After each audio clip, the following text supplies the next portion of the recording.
믿음의 성도 여러분, 한 주간도 평안하셨습니까? 하나님께서 우리를 사랑하시고 붙드시고 인도하시는 은혜가 우리의 삶 가운데 충만합니다. 오늘도 우리가 예배 가운데 믿음으로 나아갈 때 주님께서 우리를 붙드시고 세우시는 귀한 은혜가 있기를 원합니다. 이 시간 기도하심으로 예배를 시작하겠습니다. 아버지 하나님 감사합니다. 우리가 믿음으로 주님 앞에 나아갑니다. 주님의 보좌 앞에 나아갈 때마다 주님의 풍성한 은혜가 있습니다. 아버지 하나님 이 시간에 우리를 붙들어 주시고 우리가 예배 드리는 처소처소마다 하나님 주님께서 함께 계시는 놀라운 은혜가 있게 도와주시옵소서. 주님께서 함께 계심으로 주님 우리의 삶 가운데 주님의 형통함이 나타나고 주님께서 날마다 승리케 하시는 놀라운 은혜가 나타나는 역사가 있게 도와주시옵소서. 이 시간도 우리가 주님 앞에 믿음으로 예배 드립니다. 우리를 붙들어 주시고 새롭게 하여 주시옵소서. 주님 감사합니다. 예수님의 이름으로 감사하며 기도드렸습니다. 아멘. 우리 하나님 말씀을 읽고요. 이 말씀을 가지고 함께 우리가 기도하길 원합니다. 요한복음 11장 25절에서 26절까지의 말씀입니다. 요한복음 11장 25절에서 26절까지의 말씀입니다. 25절, 26절 받들어 읽습니다. 예수께서 이르시되 나는 부활이요 생명이니 나를 믿는 자는 죽어도 살겠고 무릇 살아서 나를 믿는 자는 영원히 죽지 아니하리니 이것을 내가 믿느냐. 아멘.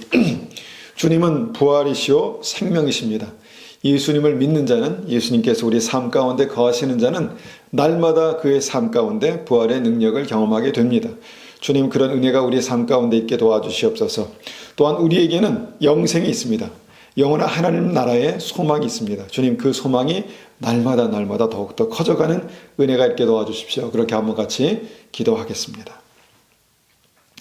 아버지 하나님 말씀 그대로 우리가 주님 부활이요 생명이신 주님을 믿습니다. 아버지 하나님 우리의 삶 가운데 영생을 주시고 영생의 소망을 주시고 천국의 소망을 주셔서 하나님 믿음으로 날마다 주님 앞에 나아가게 하심을 감사합니다. 아버지 하나님 우리의 삶이 다시 한번 주님의 그 부활의 능력으로 가득가득 채워지기를 소망합니다. 하나님 부활이요 생명이신 주님의 은혜가 주님의 역사가 우리의 삶 가운데 나타나기를 간절히 원합니다. 영원히 죽지 않는 소망을 우리가 가지고 있습니다. 영원히 하나님과 천국에서 사는 소망을 우리가 가지고 있습니다. 주님 그 소망이 우리의 삶 속에 나타나게 하시고 주님 그 소망이 우리의 삶 속에 구체적으로 경험될 수 있도록 역사하여 주시옵소서.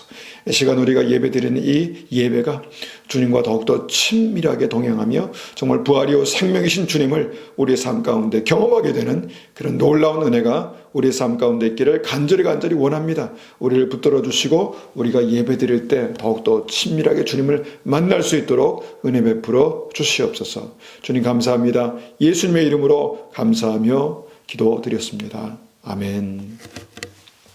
우리가 함께 주님을 찬송하시겠습니다. 찬송가 508장입니다. 찬송가 508장 찬송하시겠습니다.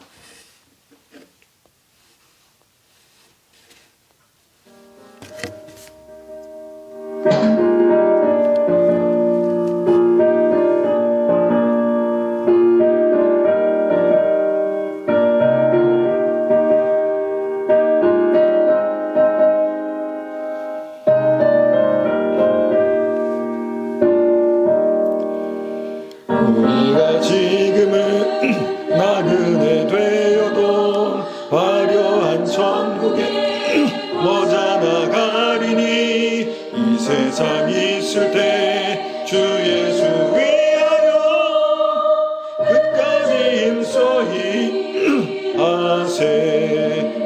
주 내게 부탁하시니 전사도 음모하겠네. 화목해 하라신 구주의 말씀을 온 세상 널리 전하세. 주 예수 말씀이 온 세상 만민들 흉악한 죄에서 떠나라 하시니 이 말씀 듣고서 새 생명 얻으라. 이 기쁜 소식 전하세. 주 내게 부탁하시니 전사도 흠모하겠네.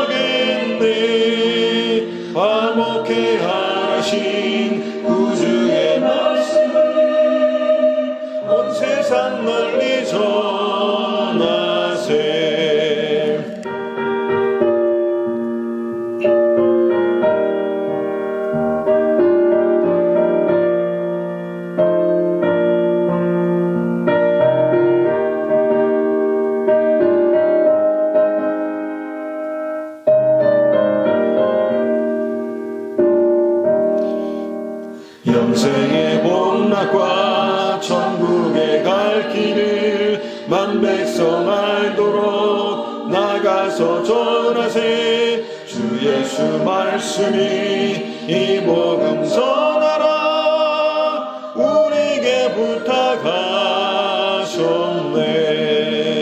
주에게 부탁하시니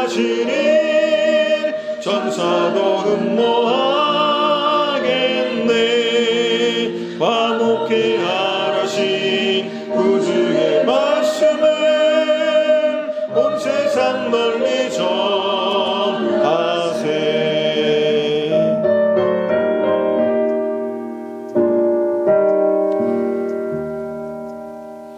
아멘. 시간 우리 찬송 한 장 더 드립니다. 510장입니다. 510장 찬송 드리겠습니다.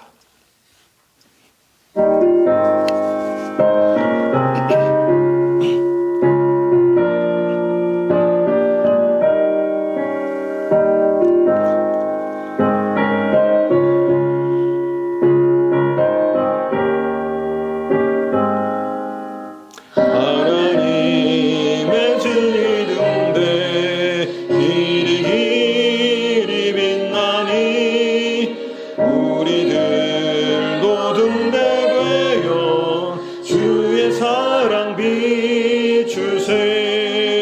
우리 작은 불을 켜서 험한 바다 비추세. 물에 빠져 헤매느니 건져내어 살리세. 죄의 마음은 기뻐가고 성난 물결 설렌다. 어디 불빛 없는가고 찾는 물이 많구나. 우리 작은 불을 켜서 험한 바다 비추세. 물에 빠져 헤매느니 건져내어 살리세.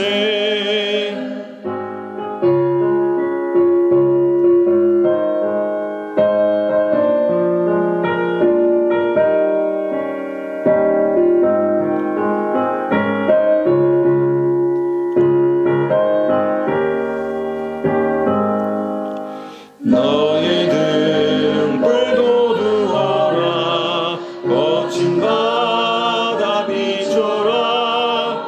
빛을 찾아 헤매느니 생명선에 건져라. 우리 작은 불을 켜서 험한 바다 비추세. 물에 빠져 헤매느니 건져내어 살리세.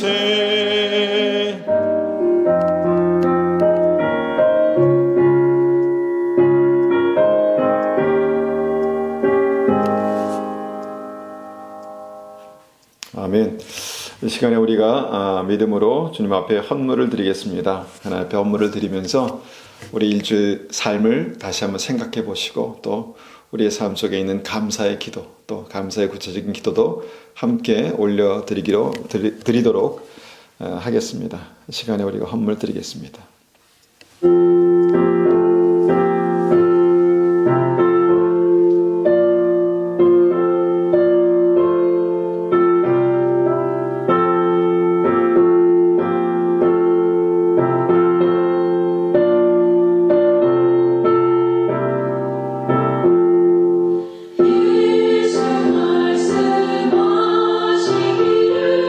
누가 오늘이랄까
시간에 우리가 드려진 헌금에서 같이 기도하겠습니다. 아버지 하나님 감사합니다. 주님께서 우리를 사랑하시고 우리를 인도하시고 붙드셔서 우리가 날마다 주님의 은혜 가운데 사랑 가운데 삽니다.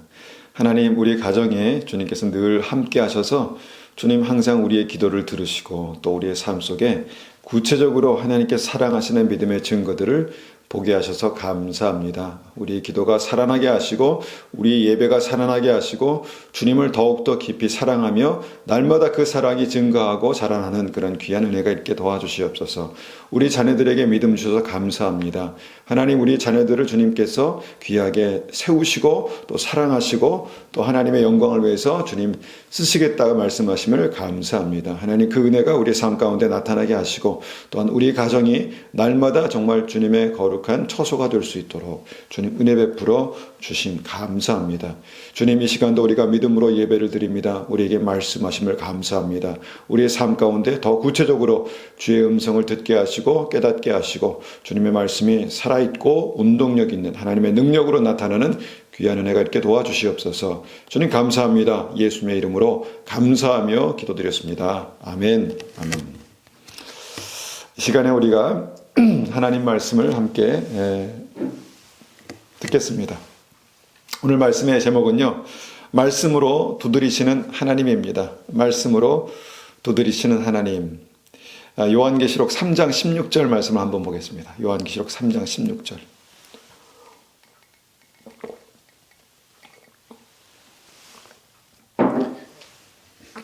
요한계시록 3장 16절입니다. 내가 이같이 미지근하여 뜨겁지도 아니하고 차지도 아니하니 내 입에서 너를 토하여 버리리라. 지난주에 제가 믿음의 비무장지대라는 제목으로 말씀을 전했습니다. 그러니까 믿음에도 위험지대가 있다는 것이죠. 평화로운 것 같지만 나는 지금 굉장히 평화로운 그런 상태에 있는 것 같지만 이것이 어떻게 보면 비무장지대처럼 어떤 일촉즉발의 어떤 상황이 바로 터질 수 있는 그런 위험의 상황 가운데 있을 수 있다라는 것을 우리가 보았습니다. 오늘 요한계시록 3장 16절 이하에 나오는 이 주님의 말씀이 그것이 아닌가 생각합니다. 이 말씀은요, 라오디기아 교인들에게 주신 말씀이죠. 주님께서 그 교인들을 볼 때 내가 너를 토하여 버리리라 라는 그런 느낌을, 그런 마음을 갖게 하셨다는 것입니다. 그런데 그들 스스로는 나는 믿음이 좋다, 나는 신앙생활 잘하고 있다 이렇게 생각했다는 것이죠.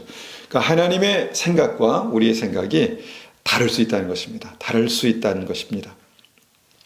그래서 이제 이 말씀의 결론이 무엇입니까? 주님께서 어떻게 하시겠다는 말씀이죠? 뱉어 버리고야 말겠다, 그런 말씀인가요? 그런 말씀이 아닙니다. 이렇게 주님께서 느끼시고 말씀하시지만 주님께서 원하시는 어떤 이 중심은 따로 있습니다. 요한계시록 3장 19절에서 20절 이 두 절을 보겠습니다. 요한계시록 3장 19절 20절입니다. 무릇 내가 사랑하는 자를 책망하여 징계하노니 그러므로 내가 열심을 내라 회개하라. 볼지어다 내가 문 밖에 서서 두드리노니 누구든지 내 음성을 듣고 문을 열면 내가 그에게로 들어가 그와 더불어 먹고 그는 나와 더불어 먹으리라. 결론 무엇입니까? 회개해라. 회개해야 된다. 회개하라. 그러면 내가 너와 함께 하겠다. 내가 너를 복주고 사랑하겠다. 이렇게 말씀하시는 것입니다. 그런데 문제는 무엇입니까? 깨닫지 못하시니까 어떻게 하시겠다는 것입니까? 깨닫지 못하니까 책망하시고 징계하시겠다라는 말씀이죠. 우리가 이제 볼지어다 내가 문 밖에 서서 두드리노니 이 말씀을요, 보통 이제 초신자들에게, 그러니까 예수님을 모르는 사람들이 예수님을 처음에 영접할 때 주신 말씀이다라고 그렇게 알고 있지만 사실 이 말씀은요, 초신자나 불신자들에게 주신 말씀이 아니라 믿었지만 그 믿음의 위기에 처한 사람들에게 주신 말씀이다라는 것을 깊이 생각해 봐야 합니다. 그래서 하나님은 어떻게 하시기를 원하십니까? 믿음의 위기에 있는 자녀들의 어떻게 마음을 두드리신다는 것입니다. 내가 지금 문 밖에서 두드린다 이렇게 이제 말씀하고 계신다는 것이죠. 우리가 지난주에 여기까지 이제 말씀을 보았고요. 좀 더 구체적으로 이 말씀을 생각해 보기 원합니다. 자, 말씀을 가지고 우리의 심령을 두드리시는 하나님, 어떤 하나님이신가? 여러분, 그 방법이 무엇인가요? 여기서 보니까 그 방법이 징계와 책망이다 이렇게 말씀하십니다. 징계와 책망. 어떻게 보면 이거 부정적인 단어들이기 때문에 좀 이렇게 우리가 부정적으로 생각할 수 있지만 사실 이것은 하나님의 사랑입니다. 우리에게 깊은 관심이 있으신 하나님의 사랑이라는 것이죠. 그래서 이제 말씀으로 징계하시고 말씀으로 책망하시는데 그 말씀으로 마음의 문을 두드리시는 어떤 그런 모습을 생각해 볼 수 있다는 것입니다. 자, 이것을 한번 이렇게 한번 좀 차근차근 한번 생각해 볼 수 있죠. 그 장면들을요. 먼저 말씀을 생각나게 하실 것입니다. 아, 그렇지. 하나님의 말씀이 이것이지라고 말씀을 생각나게 하시겠죠. 아니면 예배를 통해서 말씀을 듣게 하실 것입니다. 하나님의 사람들에게 주신 말씀을 선포하게 하심으로써 그 선포된 말씀을 듣게 하실 것입니다. 그 다음 무엇입니까? 바로 말씀으로 삶을 두드리신다라는 것입니다. 두드리신다. 자, 하나님의 말씀은요, 단지 말씀이 아닙니다. 하나님의 말씀은 무엇입니까? 능력입니다. 하나님의 말씀은 하나님의 역사하시는 능력입니다. 하나님의 사랑이 역사하시고요. 하나님께서 흔들어 깨우시는 그런 능력이 역사하는 하나님의 말씀이다라는 것입니다. 하나님의 말씀으로 천지를 창조하셨습니다. 창조의 말씀입니다. 또한 동일하게 성경을 끝까지 다 읽어오면 하나님은 동시에 말씀으로 심판하십니다. 심판의 말씀인 것입니다. 그런데 이게 단지 말씀입니까? 우리가 요한계시록과 창세기를 보면 천지를 창조하시는 생명의 능력의 말씀이고요. 또 그 모든 죄악을 심판하시는 그 심판의 말씀이 능력의 말씀이 바로 말씀이다라는 것입니다. 그런데 하나님은요, 그 마지막 심판, 최후의 심판이 있기 전에 무엇입니까? 말씀으로 내 삶의 문을 두드리신다라는 것이죠. 예를 들어봅니다. 하나님께서 다윗을 참 사랑하셨습니다. 다윗을 주님께서 내 마음에 합한 자다 이렇게 말씀하셨죠. 그러니까 그 믿음이 다윗에게 있었습니다. 그런데 그 믿음 좋은 다윗이 어떻게 됐습니까? 중간쯤 가다 보니까 그 믿음 좋은 다윗도요, 큰 죄를 범하게 됩니다. 그러니까 왕이 됐습니다. 기름 부으심 받고 왕이 됐습니다. 그리고 나라가 안정되니까 다윗의 마음도 아니라고 좀 교만한 마음이 생겼습니다. 그래서 모든 군사들이 또 신하들이 전쟁에 나갔을 때 그냥 한가하게 왕궁을 거닐다가 죄를 범하게 됩니다. 무슨 죄입니까? 충신, 자기의 신하 우리아의 아내를 빼앗습니다. 우리아의 아내를 빼앗고 그 죄를 감추려고 자기의 충신을 전쟁에 나가서 죽게 합니다. 그러니까 간음과 살인의 죄를 범하게 되는 것이죠. 저는 이 대목을 읽을 때마다 이런 생각을 하게 됩니다. 왜 하나님께서는 그 다윗의 범죄 현장을 그냥 보고만 계셨을까입니다. 다윗이 밧세바를 탐해서 그를 왕궁으로 부를 때 하나님께서 왜 직접 개입하셔서 아니야 라고 그렇게 다윗의 어떤 멱살을 잡거나 그렇게 딱 막아서지 않으셨을까라는 생각을 합니다. 다윗이 죄를 감추려고 그의 남편 우리아를 전장에 보내서 최전방에 보내서 죽이려 할 때 왜 하나님은 그것을 보고만 계셨을까라는 생각을 하게 됩니다. 참 어렵습니다. 하나님의 구원의 역사를 우리가 100% 이해 못하는, 이해하기 어려운 부분이기도 합니다. 그런데 그런 질문을 통해서 우리가 이제 이런 생각을 하게 되는 것이죠. 뭡니까? 믿음은 강요가 아니라 100% 우리의 선택이라는 것입니다. 믿음은 우리의 선택입니다. 우리가 마음의 문을 열고요, 우리가 믿음으로 영접하는 것입니다. 그러니까 죄를 선택하면 사망이 역사하고요, 의를 선택하면 생명이 들어옵니다. 그런데 그 과정을 보면 마치 하나님께서 모든 것에 대해서 침묵하시는 것 같다는 것입니다. 그런데 그럴까요? 정말 하나님 침묵하실까요? 오늘 절대로 그렇지 않다는 것을 한번 말씀을 통해서 보기 원합니다. 하나님은 오래 참으십니다. 그리고 기다리십니다. 그런데 마냥 참고 기다리고 침묵하시는 것이 아니다라는 것입니다. 그럼 뭘 하십니까? 하나님께서 다윗의 굳어진 마음, 죄로 물든 삶을 두드리신다라는 것입니다. 성경을 보면 하나님께서 선지자 나단으로 하여금 이런 말씀을 전하게 하십니다. 사무엘하 12장 10절입니다. 사무엘하 12장 10절. 사무엘하 12장 10절입니다. 10절 말씀 제가 받도록 하겠습니다. 이제 내가 나를 업신여기고 햇사람 우리아의 아내를 빼앗아 내 아내로 삼았은즉 칼이 내 집에서 영원히 떠나지 아니하리라 하셨고. 자, 하나님이 어떤 분이신지 다윗은 정말 잘 알았습니다. 삶을 통해서 체험으로 알았습니다. 그리고 이 경고의 말씀을 들었을 때 정말 하나님께서 이 말씀으로 다윗의 삶을 지금 두드리신다라는 사실을 직감합니다. 그리고 그에게 이 말씀을 하셨을 때 그는 어떻게 합니까? 그 죄를 고백합니다. 죄를 고백합니다.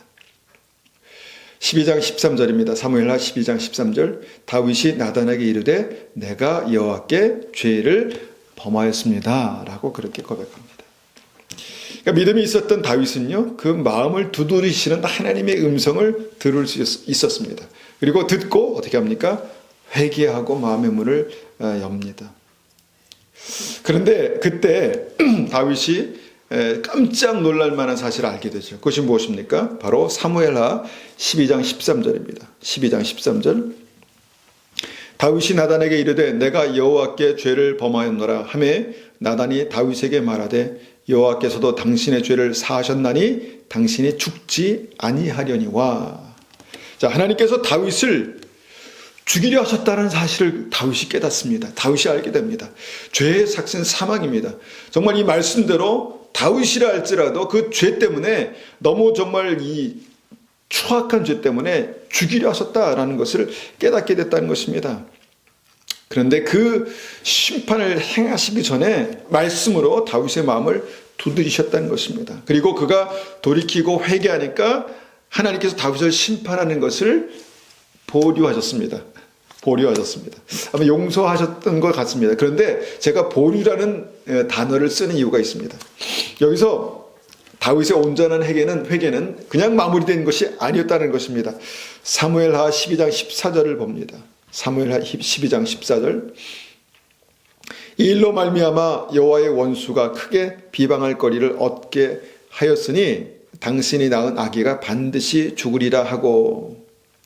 하나님께서는 다윗을 용서하시고 그를 죽이시지는 않으셨지만 그 죄로 말미암아 그 죄의 씨앗인 그 아들이 태어났을 때 그것을 데려가시겠다 이렇게 말씀하십니다. 그리고 그의 집에 칼의 역사가 영원히 떠나지 않겠다 이렇게 말씀하셨습니다.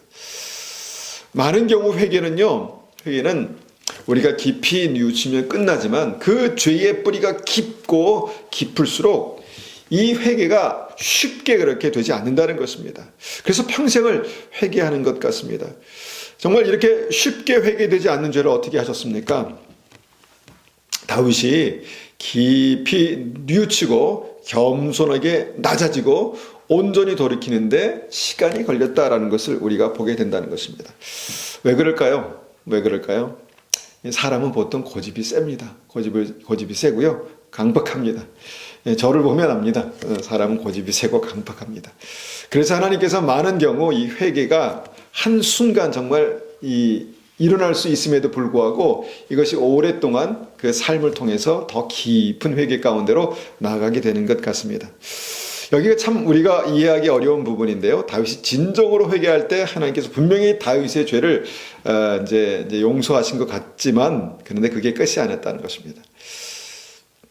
그 이후에 밧세바와 사이에서 태어난 아들이 죽고요. 영원토록 그 칼의 역사가 이제 나타나리라 이렇게 선포하셨는데 그런 일들이 이제 나타납니다. 사무엘하 15장 이후를 보면요. 다윗이 사랑하는 아들, 다윗이 아끼는 아들 압살롬이 우리가 아는 바와 같이 다윗을 반역합니다. 다윗을 반역하고 왕의 자리를 빼앗습니다. 그것뿐입니까? 칼로 아버지 다윗을 죽이려 했다는 것입니다. 다윗을 죽이려고 쫓아다녔다는 것입니다. 그러니까 살인과 간음으로 얼룩진 다윗의 그 극악무도한 죄가 하나님께 사함을 받았지만 그 뿌리 깊은 죄의 어떤 뿌리까지 주님께서 다루시기 원하셨는데 그것이 무엇입니까?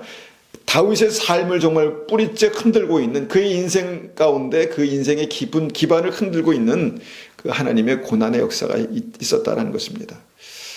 다윗을 흔드셨습니다.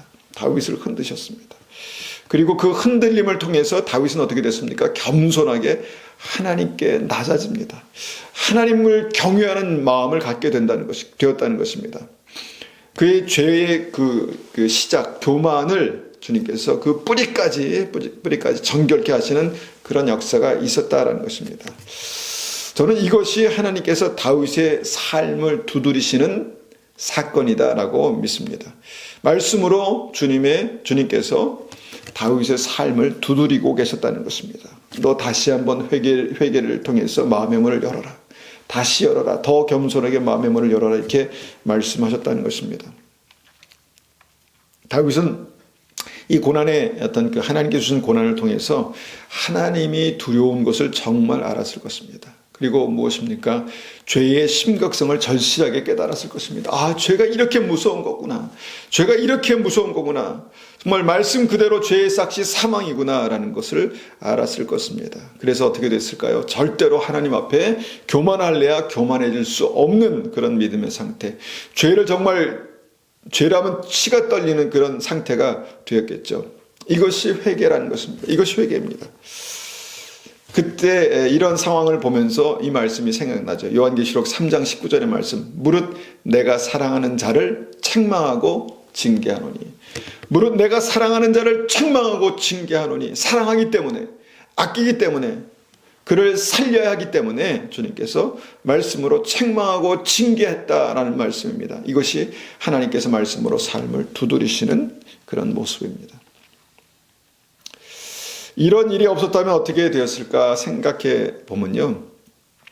만약에 이것이 없었다면 다윗은 또 비슷한 상황이 되면 그렇게 쉽게 또 죄를 짓고 그 죄를 짓는 일들이 죄를 짓고 또 하나님 잘못했습니다. 눈물로 회개하고 또 비슷한 상황이 되면 또 그 죄가 반복되고 이렇게 반복되었을 것이다 라는 생각을 해봅니다. 다윗은 평생 쉽게 용서하시는 하나님의 은혜를 어떻게 합니까? 이용하면서 살았을 것 같습니다. 우리가 정말 그 믿지 않는 사람 편에서 보면 하나님께 그 엄청난 죄를 짓고도 그냥 주님 용서해 주십시오라고 하면 끝나는가 이렇게 이제 우리가 반론을 할 수 있겠지만 물론 하나님께서는 우리의 죄를 회개할 때 용서하시는 분이십니다. 그런데 그 회개가 그 뿌리까지 깊이 정말 그 뿌리를 내리고 있는 그 죄의 그 뿌리를 뽑아내는 일들이 쉽지 않을 것이다라는 생각을 하게 된다는 것이죠. 다윗이 그 극악무도한 죄를 하나님께서 용서하시고 그 죄의 뿌리까지 뽑아내시는 일들이 계속 이제 되었다는 것입니다. 그리고 다윗은 그 결과를 통해서 지속적으로 그 심령을 두드리시는 그 심령을 깊은 회개로 부르시는 주님의 부르심을 경험했을 것이다 라는 것을 생각해 봅니다. 왜 그렇게 하셨을까? 아마도 모든 권력을 가지고 있고 모든 권력의 어떤 그 가장 높은 곳에 있었던 그래서 자기가 생각하면 자기 마음대로 다 할 수 있었던 그 권력의 약점이 이것이었다. 다윗의 약점이었다라는 것을 우리가 생각해 볼 수 있습니다. 그러니까 이제 하나님 앞에 네가 아무리 힘과 권력을 가지고 있어도 하나님 앞에서 너는 아무것도 아니야 라는 것을 가르쳐 주시기 위해서 그렇게 하시지 않았을까 이렇게 생각합니다. 그래서 고난을 통해서 하나님께서 지속적으로 그 삶을 두드리셨습니다. 더 깊은 회개로 정말 교만할 수 없는 절대로 하나님 앞에 교만할 수 없는 더 깊은 회개로 그렇게 다윗을 그렇게 부르셨을 것이다 라는 생각을 하게 됩니다. 그렇게 살다 보니까 어떻게 됐습니까? 그 극악무도한 정말 파렴치한 다윗이 하나님 마음에 합한 자가 되었다는 것입니다. 성경에 하나님 마음에 합한 자다라고 공식적으로 그렇게 주님께서 말씀하실 정도면 얼마나 주님 마음에 합한 자가 되었겠습니까? 그런데 그 회개가 그렇게 쉽지 않았다라는 것을 말씀을 통해서 보게 되는 것이죠. 하나님께서 그렇게 다윗의 삶을, 다윗의 심령을, 마음을 말씀으로 두드리셨습니다. 여러분, 이것이 하나님의 말씀입니다. 또한 그 삶을 두드리시는, 마음을 두드리시는 하나님의 또 다른 역사를 우리가 성경에서 찾아보면요. 이제 신약에서 이 탕자 이야기를 우리가 생각해 볼 수 있습니다. 탕자의 어떤 그 돌아오는 회개의 역사를 보게 됩니다. 누가복음 15장 11절입니다. 누가복음 15장 11절 11절에서 13절 먼저 봅니다. 11절입니다. 예수께서 말씀하셨습니다. 어떤 사람에게 두 아들이 있었다. 그런데 작은 아들이 아버지에게 말했다. 아버지, 제가 받을 몫의 재산을 주십시오. 그러자 아버지는 재산을 두 아들에게 나누어 주었다. 며칠 뒤에 작은 아들은 모든 재산을 모아서 먼 마을로 떠나버렸다. 자, 쉬운 성경으로 제가 한번 읽어드렸는데요. 자, 이 상황이 어떤 상황입니까? 단적으로 말하면 작은 아들은 아버지와 함께 살기를 싫어했다는 것입니다. 왜 그랬을까? 그 이유는 나오지 않지만 아마도 불편하고 자꾸 뭔가 이 아버지의 생각과 아들의 생각이 달라지면서 불편하지 않았을까 이렇게 생각되는데, 하여튼 작은 아들이요, 아버지와 함께 살기를 싫어했습니다. 자, 이 상황이 어떤 상황일까 우리가 생각해 보면요, 우리가 이제 로마서 1장 28절 말씀을 이전에 읽었었죠. 그들이 마음에 하나님 두기를 싫어하며 하나님께서 그들을 그 상실한 마음대로 내버려 두사 합당하지 못한 일을 하게 하셨으니, 이 상황이 그대로 나타났습니다. 이 작은 아들에게 그가 아버지를 마음에 두기를 싫어하니까 그냥 아버지가 보냈다는 것입니다. 그냥 그 돈을 가지고, 얘가 성숙하지 못한 아들이 돈을 가지고 어떻게 살지를 아셨음에도 아마도 알지 않았을까. 이것은 이제 단지 아버지와 아들과의 관계 아니라 아버지 하나님과 믿음의 사람들인 우리 자녀들의 관계에서 이 말씀이 지금 풀어지는 거 아니겠습니까? 그러니까 하나님 아버지는 아마도 아들의 마음을 다 꿰뚫고 계셨지 않았을까 생각합니다. 그러니까 그 아들이 하나님을 마음에 두기를 싫어하니까, 그들이 마음에 하나님 두기를 싫어하면 하나님께서 그들을 상실한 마음대로 내버려 두사, 그렇게 이제 이런 일들이 일어났다는 것입니다. 자, 온전한 믿음은 강요가 아니라 스스로의 선택입니다. 온전한 믿음은요, 어떤 강제적으로 너 믿어, 믿지 않으면 큰일 나, 믿어 해서 그냥 그렇게 억지로 믿게 되는 게 아니라, 믿음은 스스로 선택을 해야 합니다. 스스로 선택해야 믿음이 생기는 거고, 그 믿음이 바로 구원이 되는 것이죠. 그렇기 때문에 아마도 이렇게 하나님께서 이런 말씀을 통해서 아버지의 안타까운 심정을 그렇게 표현하지 않았을까, 이런 생각이 듭니다. 그래서 아버지를 떠난 탕자가 어떻게 되었습니까? 누가복음 15장 13절입니다. 13절 하반절에 보면 16절까지 봅니다. 거기서 그는 방탕한 생활을 하다가 재산을 다 날려버렸다. 모든 것을 다 써버렸을 때 그 마을에 큰 흉년이 들었다. 그래서 그는 아주 가난하게 되었다. 그는 마을에 사는 한 사람에게 가서 더부살이를 하였다. 집주인은 그를 들판으로 보내 돼지를 치게 하였다. 그는 돼지가 먹는 쥐염 열매를 먹어 배를 채우고 싶은 마음이 간절했다. 그러나 주는 사람이 없었다. 아버지를 떠나니까요, 문제가 생겼다는 것입니다. 아버지를 떠난 아들에게 문제가 생겼습니다. 아들의 삶에 뭡니까? 어둠이 역사하기 시작합니다. 아들의 삶에 죄가 역사하니까 그 삶의 모든 좋은 것들을 다 잃어버리는 일들이 나타났다는 것입니다. 그래서 방탕한 생활을 하고 그러다가 재산을 다 날려버리는 어떤 그런 역사가 나타납니다. 그런 일들이 나타납니다. 자, 상황이 이렇게 될 것을 아버지가 몰랐을까? 여기서 아버지가 누구라고요? 하나님이십니다. 하나님이 모르셨을까? 아셨을 것입니다. 하나님은 아셨을 것입니다. 그런데 아들이 그런 문제가 생긴 것을 알면서도 아버지는 어떻게 하셨습니까? 아들을 그냥 떠나가게 하셨다라는 것이 굉장히 중요한 포인트입니다. 그때 아들은 원하는 것을 다 얻고 나는 앞으로 행복하게 될 것이다 라고 생각을 했겠죠. 아마 자기의 행동이 왜 잘못됐는지에 대해서 조금도 생각해 보지 않았을 것입니다. 그리 생각해 보지 않았으니까 뉘우침도 없었겠죠. 그런데 자신의 행복을 위해서 방탕한 생활을 하다가 전 재산을 다 날려버렸다는 것입니다. 그것이 끝이 아니라 마을 전체에 흉년이 들어서요, 먹고 살기가, 그냥 목구멍에 음식을 먹는 것이 음식을 먹는 것조차 어려웠다라는 것입니다. 그 인생의 밑바닥을 치게 되고 급기야는 들판에 돼지를 돌보게 됐다라고 그렇게 말씀합니다. 그러니까 인생이 바닥을 치게 됩니다. 그러니까 인생이 바닥을 치게 됐다는 것이죠. 그런데 인생이 바닥이 거기인 줄 알았는데 더 깊은 바닥으로 지하로 이제 빠져들어가는 일들이 발생합니다. 배가 고파 죽겠는데 돼지가 먹는 밥도 얻어먹지 못했다는 것입니다. 돼지밥으로도 배를 채울 수가 없었다는 것입니다. 없으니까 채울 수 없었다는 것입니다. 돼지가 여러분 성경에서 부정한 짐승으로 여겨지지 않습니까? 그러니까 여기는 상징적인 의미가 있다고 믿습니다.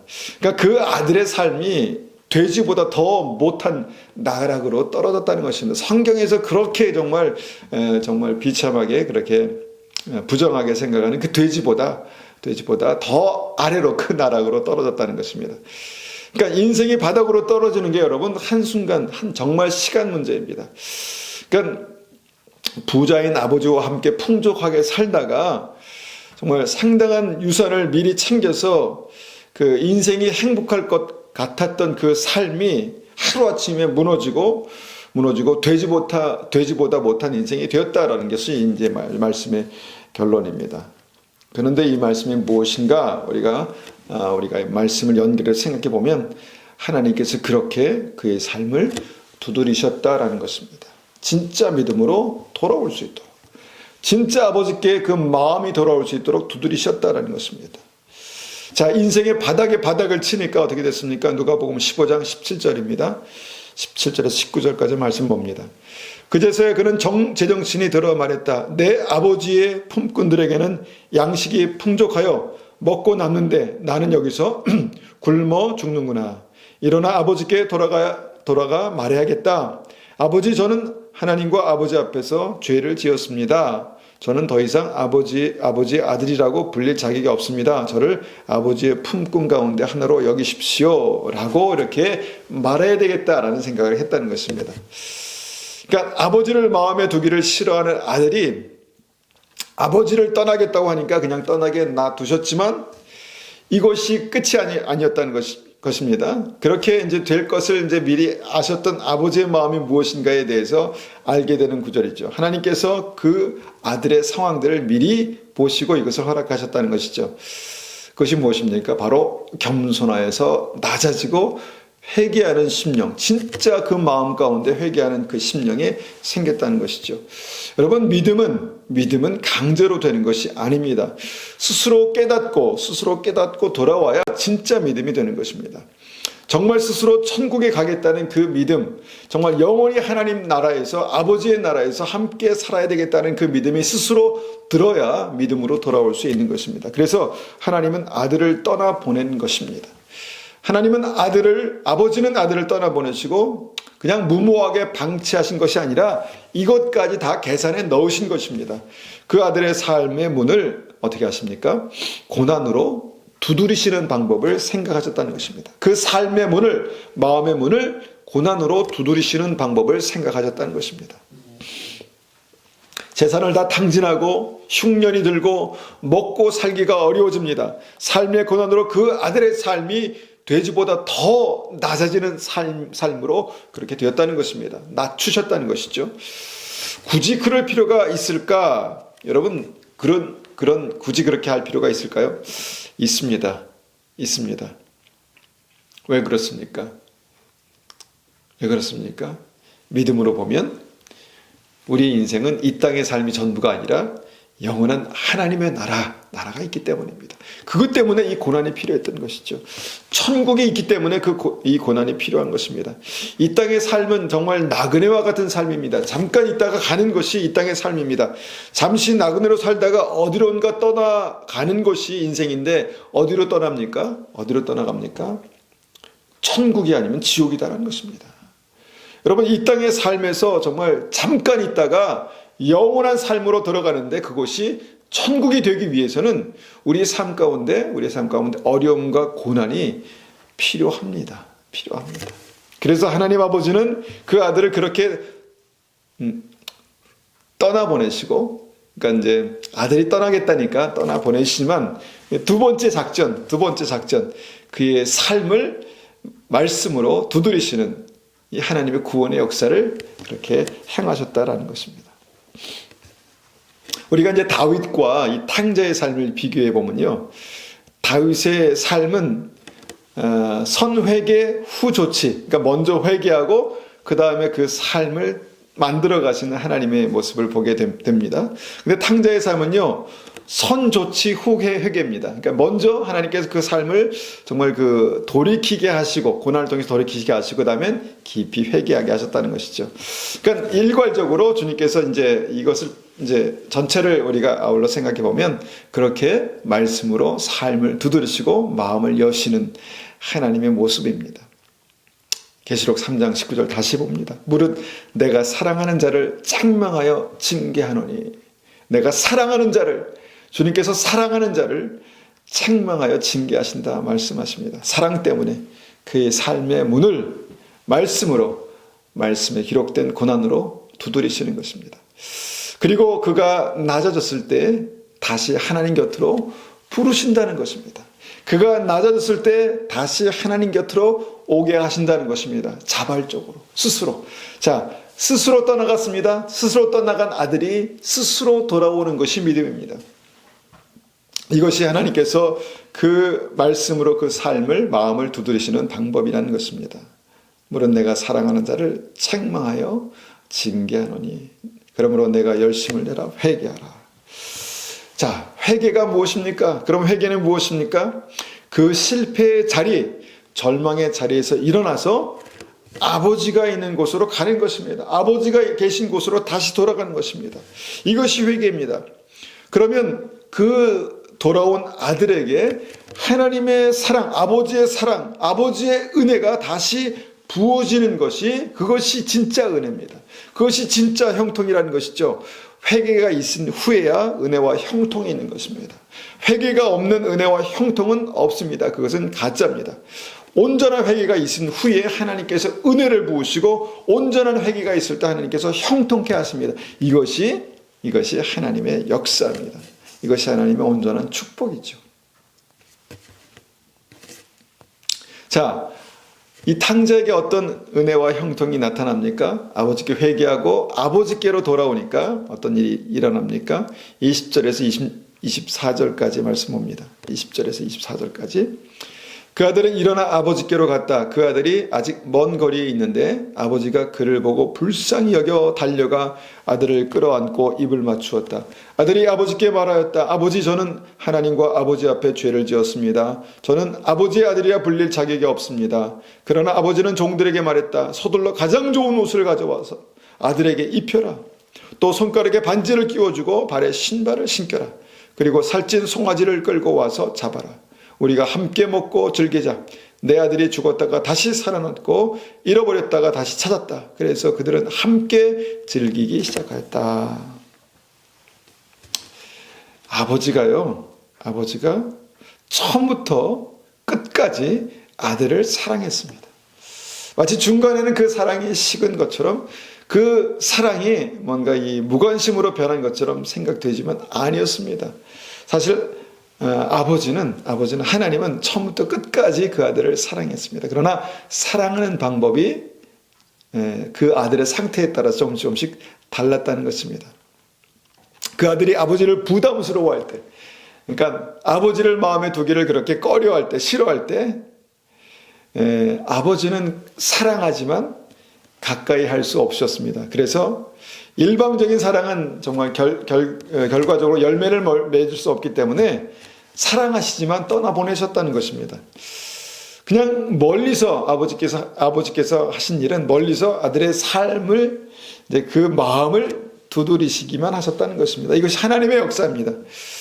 당시 아버지가 하나님께서 하실 수 있는 최대한의 사랑이 그것이다라는 것을 우리가 보게 됩니다. 그리고 이것이 우리를 구원하시는 하나님의 역사 안에서도 동일하게 일어난다는 사실입니다. 하나님 아버지께서 우리의 삶의 문을 두드리실 때에는요, 가장 최선의 방법은 낮아지고 회개하는 것입니다. 그리고 아버지께로 돌아오는 것입니다. 아버지께로 더 가까이 나아가는 것입니다. 이것이 회개입니다. 그때 어떤 일이 일어납니까? 그때부터 우리의 있는 모습 그대로를 받아주시고 안아주시고 입맞추시고 기뻐해 주시는 그 아버지의 사랑이 나타나게 된다는 것입니다. 좋은 옷을 입혀주시고 소중한 아들임을 그렇게 나타나는 반지를 끼워주시고 가장 좋은 것을 그렇게 정말 먹이고 먹이시고 또 잔치를 열어주시는 그 아버지의 사랑이 이제 그때부터 표현된다는 것입니다. 언제요? 회개할 때. 그 삶을 두드리시는 음성을 듣고 그 삶을 두드리시는 주님의 역사를 깨닫고 주님 앞에 나올 때 하나님께서 엄청난 은혜를 그 사랑을 부으신다는 것입니다. 이것이 우리의 삶의 문을 두드리시는 하나님의 마음입니다. 아버지의 마음입니다. 볼지어다 내가 문 밖에 서서 두드리노니 하나님께서 여러 가지 방법으로 우리의 삶의 문을 그렇게 두드리신다라는 것입니다. 누구든지 문을 열면 내가 그에게로 들어가 내가 그와 더불어 함께 먹고 마시며 즐거워하리라. 이것이 하나님의 사랑입니다. 하나님의 뜻입니다. 하나님께서 우리를 사랑하시는 방법입니다. 하나님께서 우리의 마음의 문을 두드리실 때 하나님께서 우리의 삶의 문을 말씀으로 두드리실 때 빨리 이 하나님의 마음을 우리가 읽을 수 있어야 합니다. 아, 하나님 나를 사랑하시는구나. 하나님께서 나를 더 가까이 부르시는구나. 내가 주님 앞에 회개하고 주님 앞에 더 가까이 나아갈 때 하나님께서 그 사랑을 나에게 부으시겠구나. 이것을 우리가 생각해야 한다는 것입니다.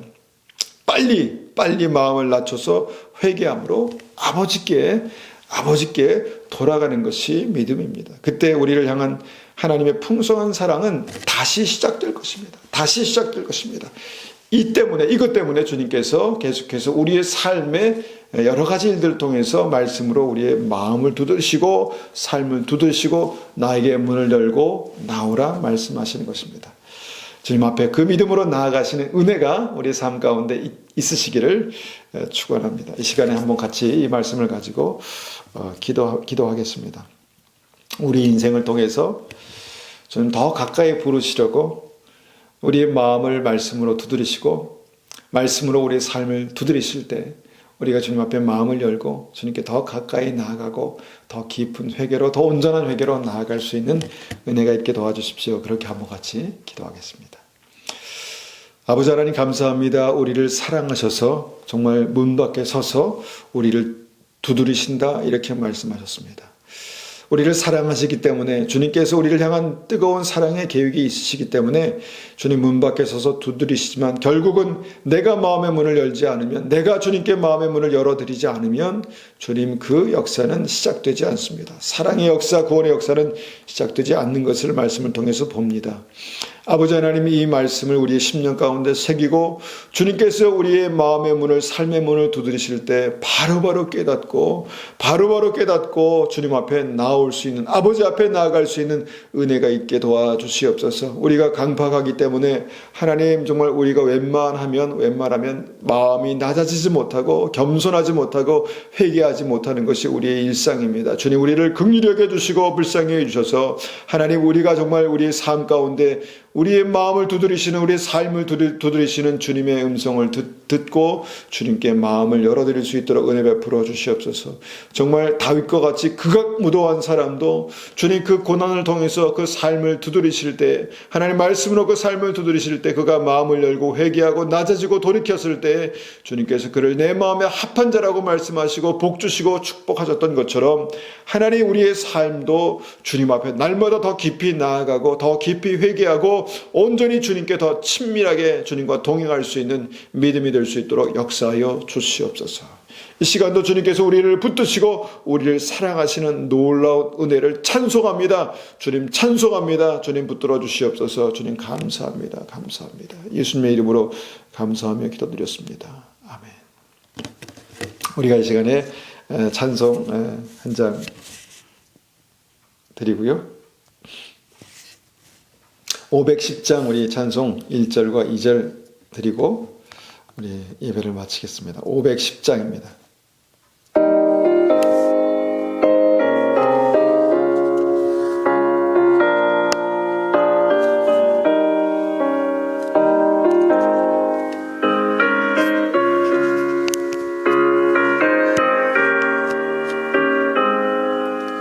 하나님